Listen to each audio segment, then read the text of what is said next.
कृष्ण हरी. मी विनायक काळे, इगतपुरी तालुका पिंपळगाव मोर.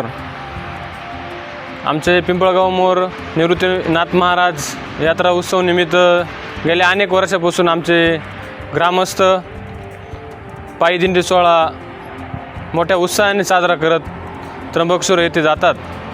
तर तसंच सर्व ग्रामस्थांच्या आग्रहास्तव आमच्या पिंपळगाव मोर दिंडी सोहळ्याला आमचे वडील कैलासवासी कचूर पांडुरंग काळे यांच्या स्मरणार्थ आम्ही हा दिंडी रथ सोहळा आम्ही भेट म्हणून एक छोटीशी भेट म्हणून दिलेला आहे. आम्ही अनेक दिवसापासून रथ कुठं बनवायचं हे बघत होतो, तेव्हा आम्हाला आमचे काठेसाहेब असतील, बांगरसाहेब असतील, तसेच भाऊसाहेब भाऊ काळे असतील यांनी मार्गदर्शन केलं की म्हणे आपल्याला माऊली दिघे इथे आपले बाबळेश्वर इंजिनिअरिंग वर्क्स इथे काम करून मिळेल. दिघे साहेबांचं नाव खूप प्रख्यात आहे महाराष्ट्रात नव्हे तर महाराष्ट्राच्या बाहेरून इथं अनेक भक्तजन इथं येतात. तर सगळ्यांनी इथं येऊन एक माऊलीच्या दिंडी सोहळ्याला चांगला असा सुशोभेल असा रथ इथं तुम्हाला बनवून मिळेल. तर सर्वांनी एकदा इथं अवश्य भेट द्या.